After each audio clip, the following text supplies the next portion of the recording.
Kenapa 90% trader itu gagal? Menurut kamu, aku termasuk yang 10%-nya atau yang 90% aku gagal nih? Aku tuh termasuk yang 90% gagal. Karena pertama kali trading, yang aku alami itu adalah ikut 90% yang gagal. Stres kan? Nggak cuma minus, sampai MC pun pernah. Tapi waktu itu mungkin aku pemikirannya adalah karena aku masih newbie, masih mencoba trading gitu kan, terus gagal. Yang di pikiranku waktu itu mungkin aku kurang pinter. Karena ini kan dunia yang baru buat aku kan. Jadi ketika aku gagal, yang di otakku kayaknya aku kurang pinter deh nih. Makanya setelah itu aku coba untuk lebih dalam lagi belajar nih. Karena waktu itu masih COVID, jadi aku banyak itu ikut seminar-seminar trading. Terutama karena waktu COVID itu kan banyak yang online ya. Aku ikut seminar-seminar yang online tuh. Dengan ikut seminar, dapat tuh masukan strategi baru, indikator baru. Nah, ketika itu mulai masuk, artinya aku mulai belajar, aku mulai merasa, kayaknya ini jawabannya deh. Makanya aku coba apa yang sudah aku dapat di trading yang aku jalanin gitu kan. Sambil belajar, sambil trading lagi. Tapi ujung-ujungnya sama, gagal maning. Setelah aku gagal sampai MC, pertama kali mainnya di saham nih. Mencoba belajar, aku cek kan, ternyata sepertinya ada dua jalur nih. Jalur teknikal sama jalur fundamental. Ini kan dua jalur yang berbeda kan. Waktu itu aku memutuskan untuk aku ikut yang teknikal. Karena setelah aku lihat, kayaknya fundamental nggak cocok deh buat aku. Pusing, harus ngecek laporan keuangan perusahaan. Makanya buat aku tuh kurang menarik gitu loh. Mungkin bagi teman-teman, tim teknikal apa tim fundamental nih? Masing-masing punya kelebihan dan kekurangan. Kalau aku dulu awalnya tim teknikal, karena buat aku nih lebih menarik. Tim teknikal itu lebih banyak belajar candlestick. Pattern, wah itu seru lah gitu kan. Cek candlestick aja patternnya banyak. Untuk membantu kita membaca candlesticknya, biasanya dibantu dengan yang namanya indikator. Nah, awal-awal belajar indikatornya itu adalah moving average. Mulai dari pasang moving average 20, 50, 100, 200, dicoba masih gagal nih. Masih loss. Ya ada profitnya tapi banyak loss. Terus kemudian ada yang ngasih tahu, jangan cuma pasang moving average, tambah ini RSI. Pasang RSI, masih sama. Ada yang bilang, RSI itu harus ada temennya, stokastik. Oke, pasang stokastik. Jadi makin lama belajar itu, trading view aku penuh dengan yang namanya indikator. Sampai waktu itu aku upgrade tuh trading view-nya supaya indikatornya bisa aku pasang lebih banyak. Tapi ujung-ujungnya sama aja. Setelah pasang beberapa indikator supaya kita meyakinkan, kita gambar support mana, resistance-nya mana. Gambar itu semua. Breakout-nya di mana. Kalau sudah, kalau merasa yakin breakout, silahkan masuk. Tapi sama. Ujung-ujungnya ya memang ada profit, ada loss. Tapi ketika dikumpulkan, nilainya lebih banyak lagi. Lebih banyak loss-nya. Beberapa kali nyoba strategi yang diajarkan, dalam diri itu masih selalu menyangkal. Aku masih belum cukup pintar. Merasa aku harus lebih banyak belajar lagi. Bukalah YouTube. Cari strategi baru. Dari yang umum sampai yang unik-unik itu semua di otak-atik tuh. Untuk kita menemukan kira-kira indikator apa yang bagus yang bisa dipakai untuk dapetin profit nih. Ya memang ketika dijalani sesekali, dua kali profit. Tapi yang namanya indikator setelah aku jalani, nggak ada indikator yang 100% profit. Nggak ada. Kalau sampai ada indikator yang 100% profit, berarti semua orang bisa pakai itu, semua orang jadi profit. Jadi nggak ada. Makanya sampai pada titik hampir nyerah. Karena stres. Semakin banyak ilmu yang kita dapat, otak kita tuh semakin penuh. Semakin penuh, semakin bingung. Aku jadinya pakai apa ini ya? Kalau lihat di trading view itu udah nggak jelas lagi. Ini indikator apa tuh pokoknya sudah saling tabrakan sana sini malah. Ini aku yang mana, input di mana gitu kan. Sampai suatu hari orang juga pernah bilang, udah nggak usah banyak-banyak. Pilih aja satu atau dua indikator, jalanin terus. Terkesan masuk akal ya. Udah jalanin banyak indikator pusing. Sekarang fokusin. Kamu pilih satu atau dua, kamu perdalam itu sepertinya bisa. Lah, aku coba tuh. Waktu itu aku sampai beli buku strategi khusus Ichimoku. Karena menurut aku sepertinya ini oke nih. Maksudnya orang Jepang yang menciptakan indikator ini gitu kan. Cukup bisa dipercaya deh. Coba tuh. Hampir setengah tahun aku coba pakai Ichimoku. Tapi ujungnya tetap susah. Jadi nggak akan ketemu deh yang namanya indikator sakti yang bisa dipakai di semua, entah itu saham lah, entah itu kripto, kayaknya nggak ada. Jadi waktu itu sampai aku benar-benar frustasi. Sepertinya trader ini bukan jalanku. Sudah habis berapa tuh aku? ikut seminar, beli buku, belum lagi modal yang dipakai untuk mencoba. Hampir sudah nyerah aku. Sampai akhirnya aku menemukan satu buah cerita. Tahu ceritanya Isaac Newton? Kita tahu Isaac Newton itu ilmuwan fisika yang menemukan gravitasi, apel jatuh. Terus kemudian dia berperan juga di dalam kalkulus. Dia orang yang bisa menghitung pergerakan benda-benda di langit. Terus kemudian dia termasuk salah satu ilmuwan yang jenius. Kalau kita dibanding dengan Isaac Newton, otak kita itu seberapa? Yang bikin aku tertarik adalah karena Isaac Newton sendiri pernah mencoba trading. Dia itu pernah trading loh. Sebelum trading, nggak cuma Newton sebagai ilmuwan, tetapi Newton itu juga menjadi Master of the Royal Mint, lembaga percetakan keuangan di Inggris. Jadi pada tahun 1720, Inggris gempar dengan yang namanya saham South Sea Company. Pada tahun itu, saham ini heboh nih. Isaac Newton masuk, membeli sahamnya.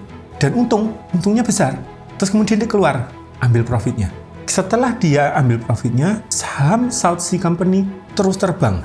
Bahkan dia itu juga menyarankan ke orang-orang, hati-hati bahaya, karena harganya sudah nggak masuk akal. Tapi teman-temannya atau orang-orang di Inggris waktu itu tetap banyak yang masuk. Banyak yang profitnya gede-gede. Ada yang sampai jual tanah, jual aset untuk masuk ke saham ini. Dan banyak orang-orang kaya mendadak nih dari saham South Sea Company ini. Si Isaac Newton awal kan sudah masuk, udah profit. Dia sudah memperingatkan, tapi melihat orang-orang masih masuk, masih pada profit, goncang juga ini si Isaac Newton. Sampai pada akhirnya dia masuk lagi coba. Beli sahamnya turun. Sampai 3 kali di averaging down.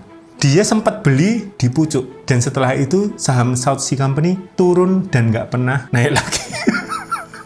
Dan diperkirakan si Newton ini hampir kehilangan 20.000 euro. Waktu itu nilai segitu tuh luar biasa besar. Sampai akhirnya muncul satu quote-nya si Newton ini adalah, aku bisa menghitung pergerakan benda-benda di angkasa, tapi aku tidak bisa menghitung kegilaan manusia. Itu quote-nya si Isaac Newton. Dan dia gagal, artinya dia kehilangan banyak uang beli saham South Sea Company ini. Dari pelajaran ini, orang sepintar Newton aja, itu aja dia masih bisa kalah tuh. Ini jadi flashback buat aku setelah aku jadi 90% yang gagal kemarin itu. Setelah aku gagal, aku berpikir apa? Rasanya aku kurang pintar. Aku belajar mati-matian. Setelah aku lihat kasusnya Isaac Newton, buyar semua itu. Bahkan orang sepintar Newton aja, itu masih bisa kalah di pasar. Apalagi aku, yang matematikanya mungkin masih merah. Dari sini kita belajar apa? IQ itu bukan nomor 1 di market. Kalau IQ itu dipandang market, berarti orang-orang pintar yang sukses di market. Logikanya kan gitu. Salah satu contoh sudah ada nih Newton. Yang bikin si Isaac Newton itu masuk lagi apa? Emosi, FOMO. Dia sebenarnya udah untung kan, tapi ketika banyak melihat orang untung lebih besar, dia FOMO masuk lagi tuh. Jadi kembali di dunia trading yang dilihat adalah psikologinya. Jadi yang utama adalah ego, keserakahan, FOMO. Yaitu yang merusak, yang membuat kita gagal. Terus solusinya gimana dong? Mulai mengontrol emosi. Jadi yang namanya strategi penting nggak? Karena selama ini yang banyak diajarkan ke kita, strateginya apa? Cara masuknya bagaimana? Cari timing yang tepat buat masuk. Itu yang diajarkan ke kita. Di saat yang bersamaan waktu COVID itu, berat badan aku tuh di atas 110 kilo. Ya, aku punya pergumulan pengen diet. Strategi supaya dietnya berhasil pakai apa? Ya, orang mungkin sebut intermittent fasting. Sekalian puasa, atur jam makannya. Pernah dengar nggak strateginya keto? Diet full lemak. Jadi malah makannya yang berlemak-lemak. Ada yang low kalori. Yang keluar harus lebih besar dibanding yang masuk. Makanya kebanyakan yang namanya diet itu disertai dengan olahraga. Strategi-strategi ini orang banyak yang tahu nggak? Banyak. Banyak yang berhasil atau yang banyak yang gagal? Tanya orang yang sedang berjuang diet. Banyak gagalnya. Anggap aja awalnya dia nggak tahu nih gimana cara diet yang bagus. Dia datang konsultasi ke dokter untuk cari tahu caranya diet gimana. Ada yang dokter intermittent fasting, jaga pola makan, hitung kalorinya rendah, jangan goreng-gorengan, minyak-minyak, jangan rebus-rebusan, kukus, panggang. Banyak makan protein, imbangi dengan sayur, hindari yang namanya goreng-gorengan, manis. Apalagi minum-minuman yang botolan tuh, plus kebiasaan ngemil, semua dihilangin. Biasa dokter atau itu pasti nanya, pola makanmu setiap hari kayak gimana? Pagi makan mie ayam, siang makan nasi padang, malam pecel lele. Itu umum kan? Belum lagi snacknya apa? Gorengan. Yang seperti itu. Cek kebiasaan kita di Indonesia. Coba cari makanan di pinggir jalan yang cocok untuk diet. Bisa nemuin nggak? Jarang. Semuanya isinya apa? Gorengan. Belum lagi apa? Boba, minum-minuman, martabak. Semua melimpah. Tapi makanan yang sehat susah cari. Jagung rebusnya susah. Maksudnya emang intinya itu-itu aja kalau mau buat diet. Tapi ketika dijalanin gagal. Contohnya gini, oke, besok aku mau diet. Sudah siapin tuh. Pagi makannya putih telur, kopi pahit boleh, atau teh juga boleh. Siang makannya apa? Daging-daging, mungkin protein yang banyak, ayam misalnya. Kalau nggak bisa masak, beli di luar lah. Makan malam mulai porsinya dikurangin. Tetap ada yang namanya protein harus ada. Sudah dibuat tuh planning untuk diet besok tuh. Ketika hari H besok mulai diet, pagi masih oke. Masih oke, kita bisa makan telur, ngopi. Di tempat kerja, tahu-tahu temen datang nih bawa gorengan. Masih anget lagi. Cilaka gitu kan. Tapi tahan, masih oke. Tapi di pikiran kita sudah mulai tergoda tuh. Oke, makan siang, apalagi makan siangnya kalau kita di kantor tuh, ya udahlah, pesen makanan yang memang untuk diet. Di umum sudah banyak dijual. Jadi kita nggak usah pusing-pusing, beli aja makanan diet, kita bisa makan itu. Makanlah. Tapi yang namanya makanan diet pasti rasanya hambar. Bumbunya itu sedikit biasanya. Tapi oke lah, kita makan siang. Ngemilnya itu adalah apel. Padahal biasanya kalau ngemil kita bisa ngemil apa nih? Cireng kah? Cilok gitu. Ini ngemilnya buah. Mulai malam. Ya udah, kalau nggak mau repot, beli lagi makanan yang khusus diet. Belilah. Selesai. Kita udah, wah, oke nih. Tiba-tiba jam 7 bel rumah ada yang bunyi. Ding dong. Keluarga datang. Bawa martabak. Serius, ayo nih makan gitu kan. Enggak, aku masih diet. Yang namanya keluarga pasti ayolah, udah hari ini cheat day gitu kan. Ayo makan. Waduh, udah denger cheat day itu otak tuh langsung hari ini cheat day deh. Belum lagi mencium bau Wisman, lihat toppingnya melimpah, wah itu udah surga. Akhirnya yaudah nyobain satu lah dikit. Ketika kita sudah mencoba satu, nanti yang berikutnya meal plan kita semua akan berantakan. Di awal kita sudah ada rencana, tapi ketika hari-hari kita jalanin bisa berubah tuh. Semua tergantung di kita. Yang namanya diet, ujungnya adalah pengendalian diri. Untuk nggak tergoda dengan gorengan, martabak, minuman manis. Nggak tergoda bukan satu hari. Enggak, diet itu proses. Bahkan bisa berbulan-bulan. Makanya kenapa banyak orang akhirnya gagal diet. Coba sekarang yang pada diet juga nih. Bener nggak apa yang aku omongin? Masalahnya adalah di pengendalian diri. Aku pengen tanya yang sudah sukses diet nih. Bener nggak kamu akhirnya sukses diet karena kamu bisa mengendalikan diri? Aku sudah coba diet bertahun-tahun. Gagal. Sampai akhirnya pada satu titik dari 110 bisa ke 85. Wow. Buat aku itu ukuran berhasil ya 25 kilo. Intinya adalah pengendalian diri. Bisa nggak berbulan-bulan ngikutin plan yang sudah kita rancang?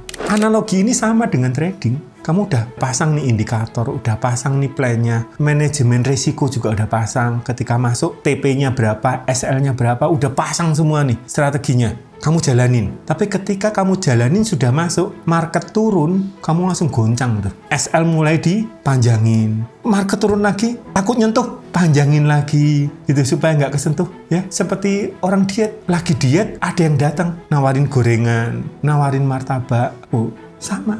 Akhirnya, banyak trader ketika sudah ngeset planning, yang ngeset strateginya, tahu-tahu besok bisa langsung berubah. Nggak ngikutin trading plan-nya lagi. Lah ini yang bikin akhirnya orang itu nggak punya pendirian. Ya ujung-ujungnya jadinya apa? Ya gagal.